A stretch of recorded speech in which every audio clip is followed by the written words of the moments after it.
And it is to enable the sincere and true seeker after God, him who would earnestly strive to abide in him, and to let his consciousness abide in his heart, if he but knew how, him who yearns only to know his will, that he may obey it and serve him in every possible way. It is to enable such to know I, the true self within, am God, beyond peradventure of a doubt, that these words are written. There are many professing to know me, to be followers of me, to be giving out my teachings, and who are teaching and preaching the way of at-one-ment, but who outwardly to others and in their innermost thoughts are so mixed up with their personalities, are so influenced and controlled by them, that they do not know me, even though they proclaim daily that I am leading them and speaking through them. It is for such also that these words are intended. It is true, I do speak through such, but not as they understand. For they personally, even though priding themselves over the beautiful thoughts that flow from their mouths at times, and the help these thoughts are to others, know not when I speak, and when their personality. For if they did truly know me, they would have no pride, would take no credit to or thought of themselves, but would humbly abide in the consciousness of me doing it all, and would let me and my impersonal love rule in every detail of their lives. Yet I speak through such proud personalities, and even through hypocrites and teachers of false doctrines, using every avenue to bring to the seeking soul the phases of truth needed to lead it into conscious oneness with me. For remember, truth is not always sugar-coated, and oftentimes it is needful that one taste of the bitter in order to appreciate the sweet and the pure. Know you not it is through your sins, your mistakes, through deception, false friends, wrong teachings, that you learn and grow strong? Thus principally do I teach. I lead you through all these, that you may learn to distinguish the true from the false, the realities of life from the fallacies and illusions. The suffering and pain such learning entails is only the fire of my love in your heart, burning away the lust of the flesh, the error thoughts, the selfishness, pride, and egotism, implanted and fostered therein by the personality, which must be removed, that my impersonal life can freely and fully manifest. And this personality, what is it? It is that which you, with your human mind, imagine yourself to be. It is the creature to which you gave birth many, many ages ago, which you have nurtured and fed, loved and fought for, trusted and followed and believed in, just as if it were real, all these years, the child of your bosom, the creature of your human mind, thought-born, when you fell away in consciousness from me in Eden after your first sin, and ever since have fed with and bred on the ideal that you were separate from me, and that I, God, was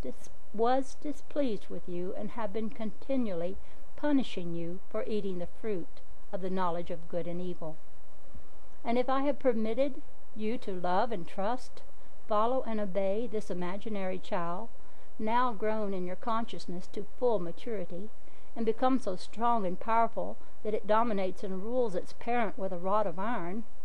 it is only in order that, through the sins and errors into which it drove you, and the consequent suffering these brought, I might awaken you to the reality of its unreality, to the fact that it has no existence except in your mind, that the only life it has, and all its power, come from your constant thinking that you are this personality, and are separate and apart from me. And if there has awakened in you a dim sense of its unreality, and you are now turning within to me, seeking to be released from the thraldom of its rule, know that it can never be until you are fully conscious that you and I, God within you, are one, that there is no separation, that all I am you are, that all I have is yours, that all power is given you in heaven and earth, and hence that I am and you must be master, and that this personality of yours is merely a phase of mortal thought I permitted to be born in your human consciousness, in order to develop your mind and body until they become strong enough consciously to contain and fully express my impersonal life. You must be master, absolute master of yourself, but you cannot be master until you know yourself, know every phase of your personality, all your strength and all your weakness, all your powers, physical, mental, and spiritual, all your human faults, tendencies, and limitation, and can see yourself and know your personality even as others see and know you, with both the eyes and judgment of the world and the vision and understanding of the Spirit. Know all about that personality, which has so subtly and craftily impinged itself upon your consciousness, that now you can scarcely tell when it is manifesting and when I, your true self. So this personality of yours must be subdued, must be merged into my impersonality